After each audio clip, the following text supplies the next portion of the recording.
Hello. Scam की इस series में आज हम कवर करेंगे water purifier scam. Almost all घरों में आजकल वाटर प्यूरिफायर होता है, वाटर फिल्टर होता है, जो भी टाइप का हो लेकिन होता है। तो इस स्कैम में क्या होता है, जो भी हमारा ब्रांड है उसके ऑथराइज कस्टमर केयर पे हम कॉल लगाते हैं और वहीं से इस स्कैम की शुरुआत होती है। वो कॉल डाइवर्ट की जाती है लोकल ब्रांड के साथ। फिर एक बंदा आता है आपके घर फिल्टर के पार्ट्स चेंज करने और वो चेंज करता है। बहुत घरों में ऐसा देखा जाता है कि जब भी फिल्टर वाले आते हैं तो ध्यान नहीं दिया जाता कि वो कौन से पार्ट्स चेंज करते हैं, एक्चुअली कितने पार्ट्स चेंज होने चाहिए। ये सब नॉलेज आपको रखना पड़ता है, क्योंकि अगर फुल फिल्टर चेंज करते हैं तो उसकी प्राइस अराउंड 4 to 5 thousand होती है, डिपेंड अपॉन ब्रांड्स। ओके, अगर छोटा फिल्टर चेंज करते हैं तो उसकी कम प्राइस होती है। फिर भी अगर ज्यादा प्राइस पे कर रहे हो तो सब पार्ट्स चेंज कर रहा है कि नहीं, ये आपको ध्यान देना पड़ेगा, नहीं तो ये आपका ही नुकसान होगा। तो वो लोग क्या करते हैं, जो लोकल पार्ट्स है वो प्लेस करते हैं instead of branded parts. Local parts सस्ते होते हैं, तो उसके बारे में हमें नहीं पता वो कितने सेफ है, सच में फिल्ट्रेशन के काबिल है भी या नहीं।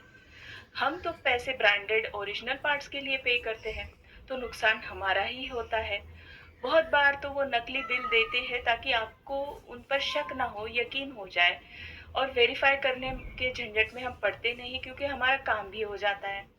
तो मेरे साथ ये स्कैम हुआ था। मुझे ये कैसे पता चला कि ये स्कैमर है, जब मैंने उनसे कहा कि आप इतने कम पार्ट्स क्यों चेंज कर रहे हो, जबकि हमने फुल फिल्टर चेंज के लिए रिक्वेस्ट डाला है जिसकी कॉस्ट अराउंड 4300 वगैरह थी। और उस पर उसने कहा कि एक्स्ट्रा पार्ट चेंज के लिए मुझे और पैसे लगेंगे। तो मुझे और भी डाउट हो रहा था। मैंने उसी के सामने कस्टमर केयर वालों से बात की, लेकिन वो भी कह रहे थे कि मैम 6 to 7 पार्ट्स चेंज होने चाहिए।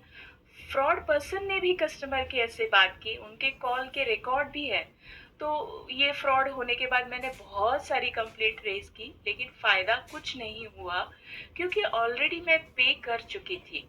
और वो ब्रांड फ्रेंचाइजी ने मना कर दिया ये कह के कि हमको पैसे नहीं मिले हैं, आपको फिर से पैसे देने पड़ेंगे। मतलब फिर से 4-5 thousand का फटका। तो इस स्कैम से हमें कैसे बचना चाहिए, जब भी हम फिल्टर चेंज की रिक्वेस्ट डालते हैं तो हमें वो कंसर्न पर्सन का नाम, नंबर, पूरा नाम हमको वेरीफाई करना चाहिए। जो बंदा हमारे घर में आ रहा है वही बंदा आपको मिला है, आपको असाइन हुआ है, आपको नंबर और नाम उनका पूरा लेना है। हो सकता है कि वो दो अलग अलग इंसान हो, क्योंकि इनका पूरा फ्रॉड का नेटवर्क चलता है। दूसरी बात, उनके गले में ऑथराइज्ड आईडी कार्ड होना ही चाहिए। आपने ये ध्यान रखना चाहिए कि जो भी पार्ट्स वो चेंज कर रहे हैं उस पे ब्रांड का नाम हो, क्योंकि ब्लैंक बॉक्स, सिंपल बॉक्स में नकली पार्ट्स आते हैं जो कि ब्रांडेड नहीं होते।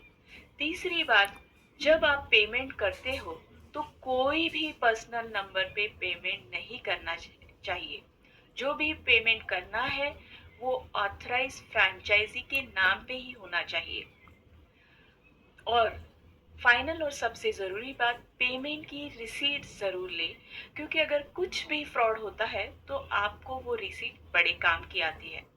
तो इन बातों का ध्यान आप ज़रूर रखें, तब आप इस फ्रॉड से बच सकते हो, और ये आपके हाथ में भी है। ऐसी और फ्रॉड की जानकारी के लिए मेरे चैनल को सब्सक्राइब करें। Thank you.